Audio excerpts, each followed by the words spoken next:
You're watching Just the News. I'm Amata Balachandra. We start off today's bulletin with Sri Lanka economic crisis.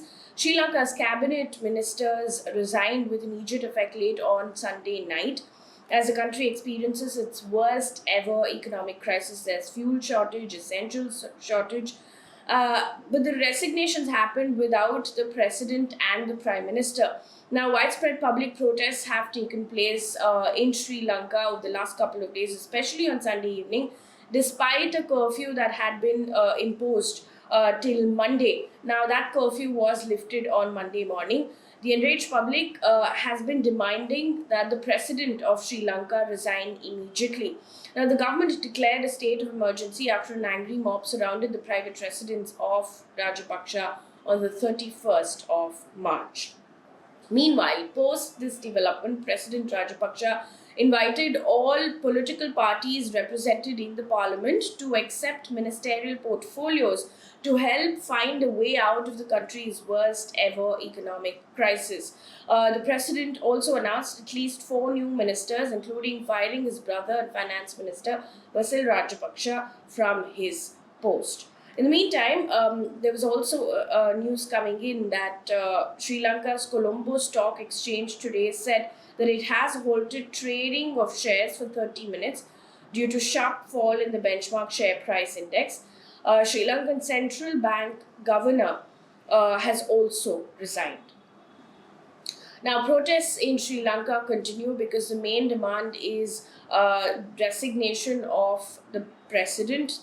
People are carrying cards with slogans like "Go home, Gota" and "Rajapaksa resign," and asserted that they are not extremists. Now, there have been long queues at gas stations as well over the last couple of days. There have been as the security personnel continue to guard fuel stations to avoid violence. There were sporadic reports of violence reported at these gas stations earlier as well. Sri Lanka has been facing severe shortage of fuel and electricity because there was a 13-hour power blackout that the power minister had also said would happen. They shut off street lights as well to conserve power. There's also shortage of food, among other essential items. We're going to continue to track this story every day and bring you the latest, but we'll also take a look at what else is happening in the country.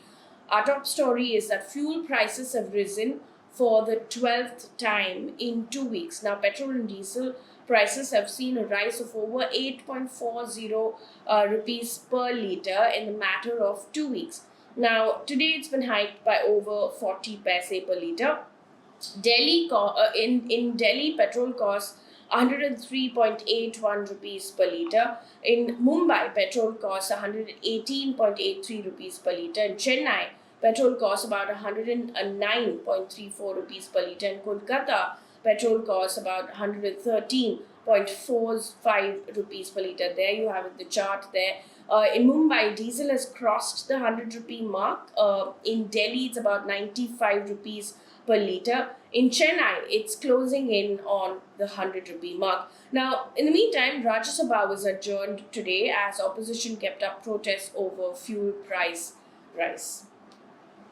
Moving away from the story on to updates on COVID right now, the National Technical Advisory Group on Immunization has recommended Serum Institute of India's Covovax for the 12 plus age group. Now, Covovax is the 4th COVID vaccine authorized for administration for people who are aged above 12.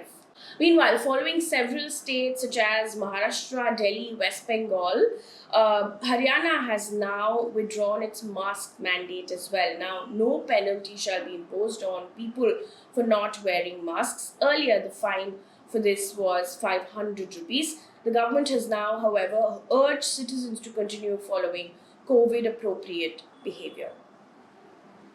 Moving on now, in an update on the hijab row in the state of Karnataka, school and college teachers who wear hijab have been taken off SSLC and PU examination duty. Now, this was reported by the Times of India, where Education Minister B.C. Nagesh told the Times of India, and I quote, "As hijab is not allowed inside the examination hall for students, hence to be morally right, We are not forcing teachers who insist on hijab to take up exam duty. Such teachers are relieved from exam duty. End quote. Meanwhile, in Delhi, South Delhi Municipal Corporation has said that meat shops in Delhi should be shut during Navratri. NDTV has reported this, where Mayor Mukesh Suryan has said that the religious beliefs and sentiments of devotees are also affected when they come across meat shops on their daily visits to the temple, and hence meat shops should be shut during Navratri. An update now in the Lakhimpur Kheri case. The Supreme Court has reserved an order in a plea by the victims' families challenging the cancellation of bail of the prime accused Ashish Mishra. Now, the UP government has told Supreme Court that while the alleged offences are serious, the accused is not at flight risk. Now, they've also assured that all witnesses in the case have been provided proper security.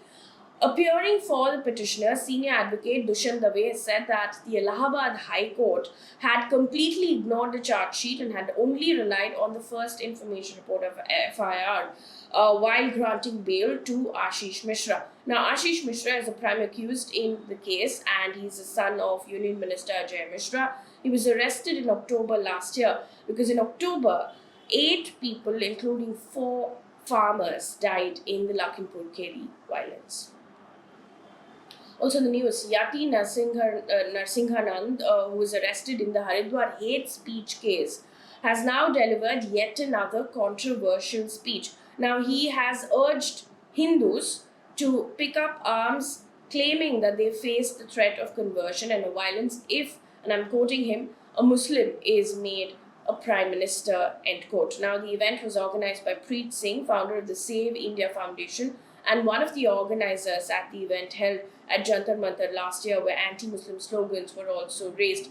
According to the Indian Express, following this, the Delhi police have said that an FIR has been lodged over the inflammatory speeches made by Yati Narsinghanand and Preet Singh. So an FIR has been lodged against both of them. Also, a shocker that's come in, a textbook for sociology for nurses has listed merits of dowry system. One of the point, in fact, states, and this was shared widely on social media, the point states, and I quote, ugly girls can be married off with attractive dowry with well or ugly looking boys, end quote. Now, another point says that, and I quote, dowry is helpful in establishing new household with furniture, appliances such as refrigerators and vehicles, end quote. Now, several social media users condemned this, including Shiv Sena MP Priyanka Chaturvedi, who took to Twitter to say, and I quote, a textbook elaborating the merits of dowry can actually exist in our curriculum is a shame for the nation and its constitution, end quote. Now, in a response, and this is according to IANS, which has said that the publishers have said that they will delete the offensive sections in their future editions of the same textbook. Meanwhile, in Andhra Pradesh, the state has got a new map with a creation of 13 new districts, taking the total number of districts in the state to 26. Now, Chief Minister Y.S. Jagan Mohan Reddy launched 13 new districts via video conferencing. News coming in from Srinagar. A paramilitary personnel was killed and another injured in a shoot-and-run militant attack in the heart of Srinagar this afternoon. In the meantime, a day after 2 migrant workers were shot in South Kashmir, 2 more non-local labourers have been fired at by suspected militants in Pulwama. Since mid-March, there have been 4 instances of militant attacks on migrant labourers in Kashmir's Pulwama district. Meanwhile, in Uttar Pradesh, an IIT graduate, Ahmed Murtaza Abbasi, attacked 2 policemen with a sharp weapon outside the Gorakhnath temple in Uttar Pradesh and tried to break into the temple while raising religious slogans last evening. Now, he was then overpowered by a crowd. Uttar Pradesh Chief Minister Yogi Adityanath is a head priest of that temple. The motive, however, is not yet known. According to NDTV, the UP police has said that terror attack is not ruled out. On to business news right now. A report by CMIE, Center for Monitoring of Indian Economy has come up with the latest report, which says that the country's unemployment rate is actually decreasing when compared to the data that was shared before. Now, in February 2022, it was at 8.10%. That's come down now to 7.6%. Now, according to the latest data, Chhattisgarh has registered the lowest unemployment rate at 0.6% this March. The state government has released this data, quoting, of course, the CMIE. The report also goes on to say that Haryana has the highest unemployment rate at 26.7%, followed by Rajasthan and Jammu and Kashmir at 25% each, and Jharkhand at 14.5%. On to international news, first focusing on Russia-Ukraine crisis. A shocking incident. Satellite images showed a 14-meter-long trench dug into the grounds of a church in Ukraine's Bucha, where a mass grave has been found. Now, Ukrainian president visited Bucha today, and his government has said that 50 of around 300 bodies found in the village northwest of Kyiv city were victims of extrajudicial killings by Russian troops. On the contrary, Russia has refuted the claims and said that the alleged crimes by its troops in Bucha were a provocation and no resident suffered. Now, world leaders across the globe have condemned this particular incident. In the meantime, explosions were heard in the cities of Kherson and Odisha as well. Now, Russia plans to end its ban on flights to and from 52 countries after April 9th, as Moscow continues to lift its COVID restrictions, and this has been reported by the TASS news agency. Now, Russia plans to resume flights to and from Argentina, South Africa, and other friendly countries. Also in the news, a lot of developments coming in from Pakistan as well. Pakistani leader Imran Khan has nominated former Chief Justice Gulzar Ahmed for the office of caretaker Prime Minister. Now, after the dismissal of the no trust vote against Khan, he asked the people of Pakistan to get ready for elections. The Pakistan government on Sunday, however, issued a notification announcing that Imran Khan no longer holds the position of Prime Minister of the country. Now, no Pakistani Prime Minister has ever completed a full 5-year term in office. Post this, Supreme Court Chief Justice, after taking suo motu cognizance of the political situation in the country, said that all orders and actions initiated by the Prime Minister and the President regarding the dissolution of the National Assembly will be subject to the court's order, as he adjourned for one day the hearing of the high-profile case. One piece of good news that's coming in.